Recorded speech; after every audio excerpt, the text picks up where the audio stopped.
основной фокус это поддержка журналистов. То есть, ну, конечно, мы, несмотря на то, что журналисты, мы еще работаем, стараемся работать и с госорганами, и с факультетами, то есть вузы, да, то есть это факультеты журналистики, факультеты юриспруденции, чтобы говорить больше о международных нормах права.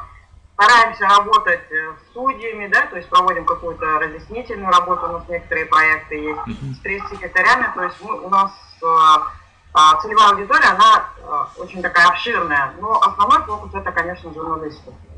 Но наша организация, мы созданы уже, в следующем году будет 10 лет, то есть мы созданы были на базе фонда, представительства фонда Адельсос, наверное, слышал, да, есть такой международный университет свободы слова Адельсос, мы буквально год работали как представительство, и после года работы мы решили создать свой фонд, который будет называться Северо-Казахстанский правовой медиацентр.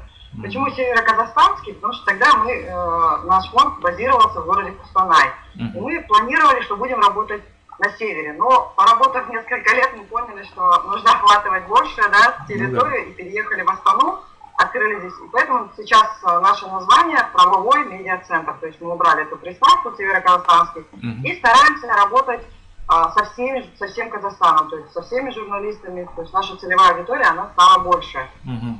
Наш основной упор мы делаем на региональных журналистов, поскольку вы даже сами сейчас говорите, что вы варитесь в своем соку, да, то есть сидите на местах, у вас зачастую в редакциях не бывает юристов, да, это обычно, да, мы не говорим о медиа-юристах, кто специализируется, да, а просто даже о юристах, которых вы можете обращаться в случаях проблем, да, если у вас возникает.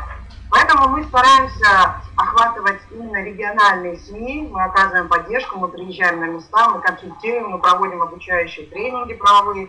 В основном уклон это правовая тематика, то есть оказываем консультации, ну и, естественно, представительство в суде. Если мы не можем приезжать на места, то делаем это дистанционно. Они к нам просто обращаются, и мы помогаем всю судебную документацию готовим и так далее, то есть оказываем поддержку.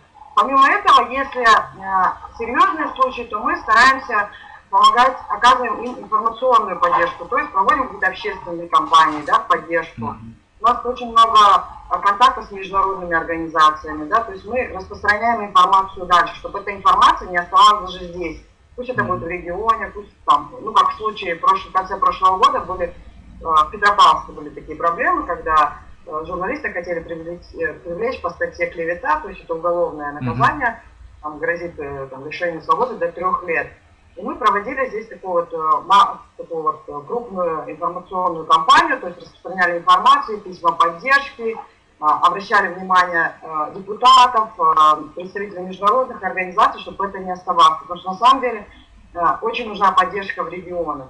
В Астане и в Алмате много таких организаций, то есть неправительственных, особенно в Алматы, которые оказывают поддержку. А вот в регионах с этим немножко обстоит проблема.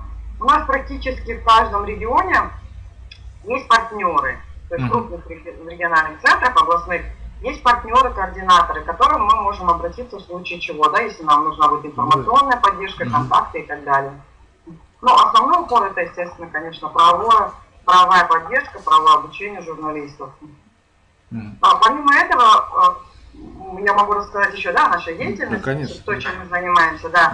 У нас следующий блок, это вот то, о чем говорила, на прошлой неделе проходил наш тренинг, это международные стандарты, да, то есть свобода слова, обращение в комитет ООН.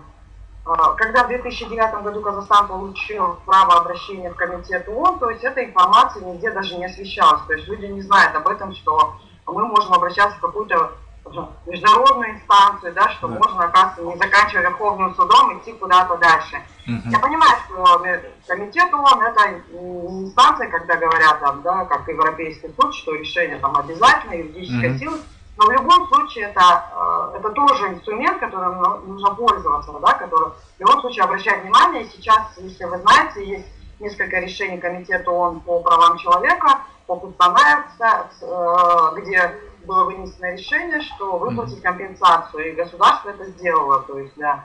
Поэтому я думаю, что нужно говорить об этом людям, чтобы люди знали, да, что есть международные, да, принципы, куда можно обращаться, что справедливость может быть, да, где-то восторжествовать.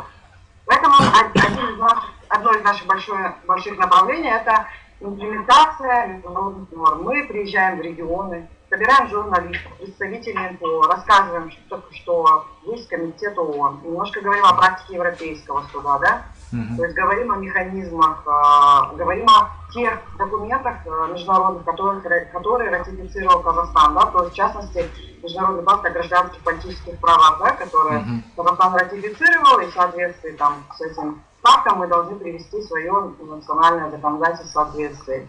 Вот мы приезжаем, рассказываем, конечно, понимаем, что в основной части скептическое отношение, да, у людей, потому что вы сами понимаете, что, к сожалению, законодательство, оно в большей степени не соответствует международным стандартам, особенно я сейчас говорю про нашу сферу, информационную сферу, что идут ужесточения, сейчас вот уголовный кодекс рассматривается практически там очень много, помимо того, что было, еще добавляют еще несколько статей. Рассматривается кодекс об административных правонарушениях, где тоже пока что не очень сильно идут на уступки в медиасфере, да, то есть касается интернет-законодательства тоже, которое вообще не соответствует международным стандартам, да, то есть, это мы говорим об этом, да, хотя бы рассказываем, что у вас есть права, то, что мы присоединились к международным документам, это все-таки обязаны как-то соблюдать. Ну, как говорится, вода камень точит, возможно, если мы будем хотя бы об этом говорить, и люди... Мы в своих документах судебных, мы стараемся в первую очередь опираться на международные документы, да, то есть мы говорим в соответствии со статьей 19 Международного пакта, да, то есть стараемся обязательно делать на этот акцент, чтобы судьи, но, к сожалению, вы, наверное, знаете, такая практика, что в основном, даже в большей части, там судьи, они не опираются на нормы международного права.